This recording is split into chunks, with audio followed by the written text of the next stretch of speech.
Корей халық ертегісі. 3 сыйлық. Сонау шалғайдағы Шығыс теңізінің жағасында бәйшешекке малынған Бонсана қаласының іргесіндегі бір ауылда Окнан деген асқан сұлу қыз тұрыпты.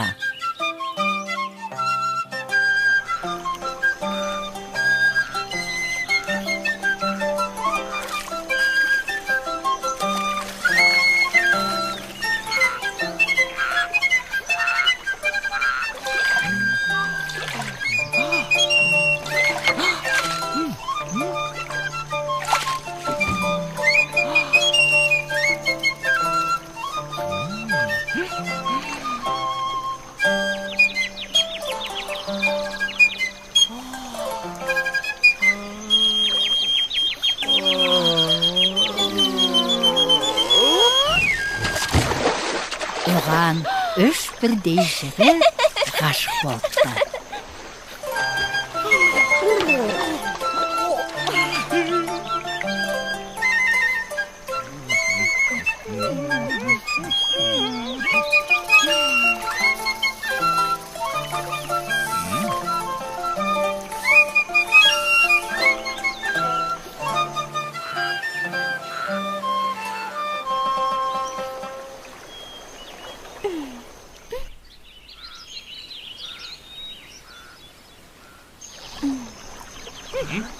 Шеттерінен сымбатты, бойларында күш қайраты тасыған еңбекқор жігіттерді Окнанда қатты ұнатты.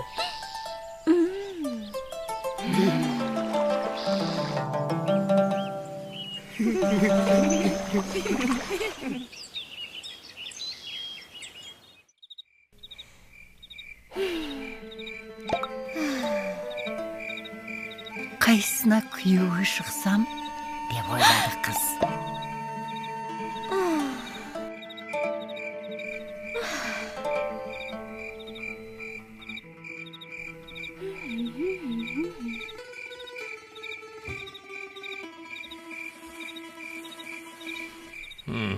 Ақырында Қарайда қара суында тұратын көріпкел әулиеге барып ақыл сұрауға бекінеді де, жігіттер сыйлаған қапшаларын қолына алып, жолға шығады.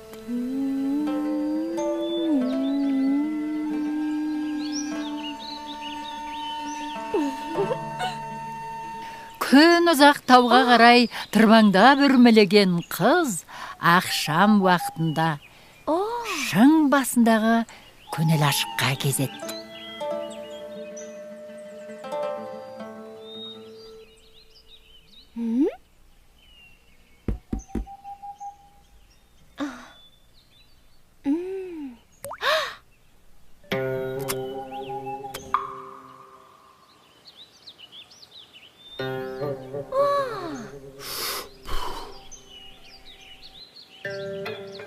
Аулада отырған әулиеге тағзым етіп, бұйымтайын айтады.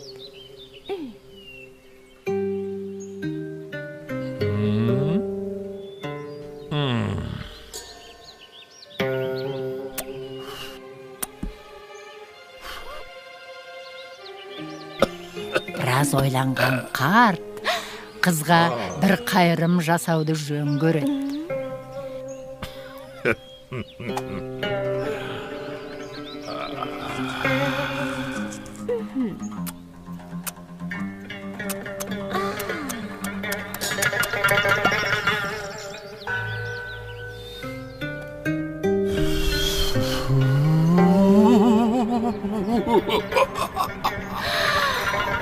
Менің саған айтарым мынау, деді де қызға 3 алтын ақша ұсынады.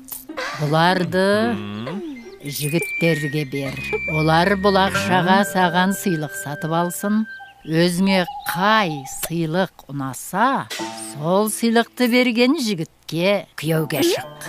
Ақшаларын 3 жігітке таратып берген соң, осы ақшаға маған сыйлық сатып алыңдар.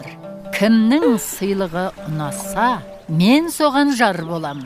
Дәл 1 жыл күтемін.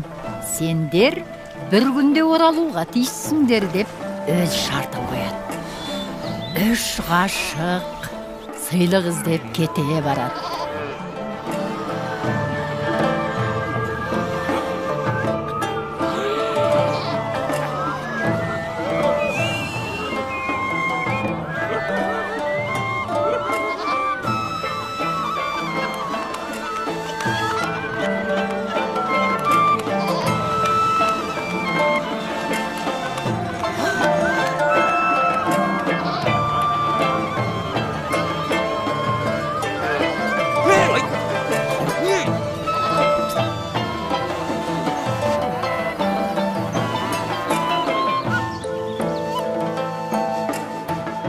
Күндер, апталар, айлар өтіп жатады. Олардың табаны тимеген жер қалмайды.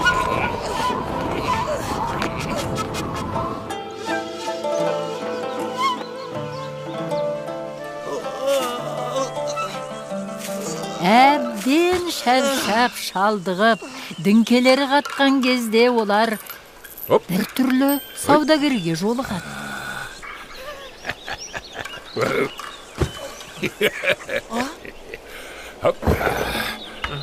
Ол әр түрлі сиқырлы бұйымдар сатады екен.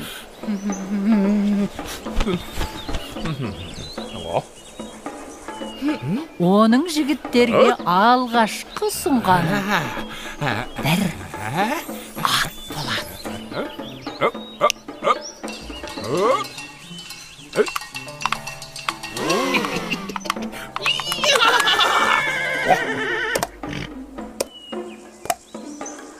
Шыдамсыз бір жігіт сол атқа мініп шапқысы келеді.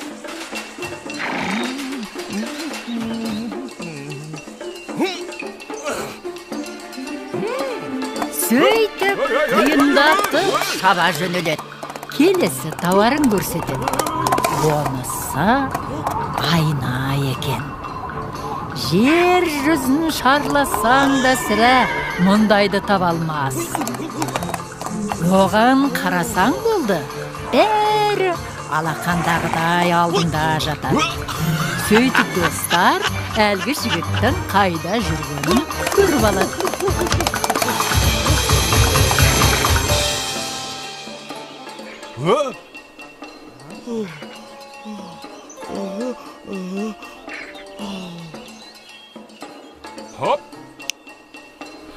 Ең соңында саудагер сиқырлы алманы шығарып, оның қасиеттерін айтып береді.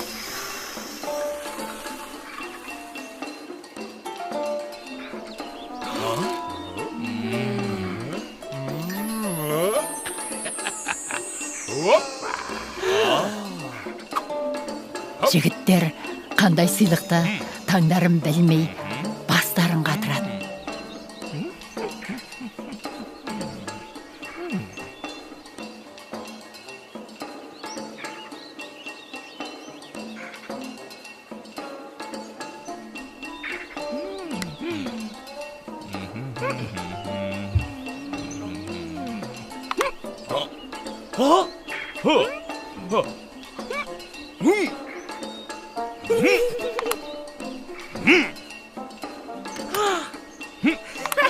Дегенмен әркім өз таңдауларын жасап, сыйлықтарына көңілдері толып, елдеріне оралады.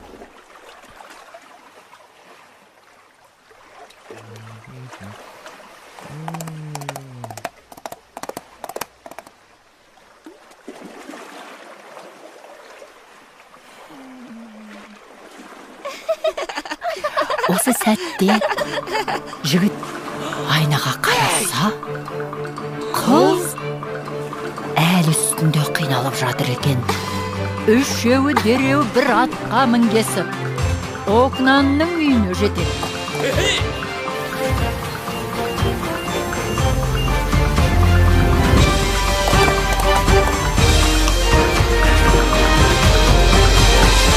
Оларды көрген қыздың көзінен жас сорғалайды.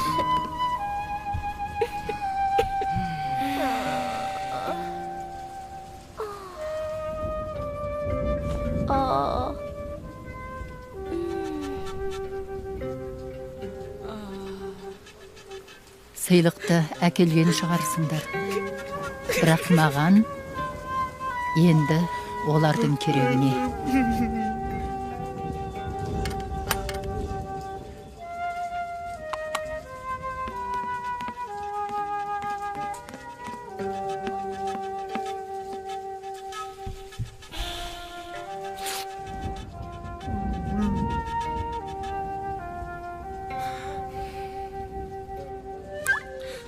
Ең соңынан үйге кірген жігіт қызға сиқырлы алмасын ұсынады. Окынан жемістен бір тістеп алғанда бетіне қан жүгіріп көзін ашады. Кең тыныс алады.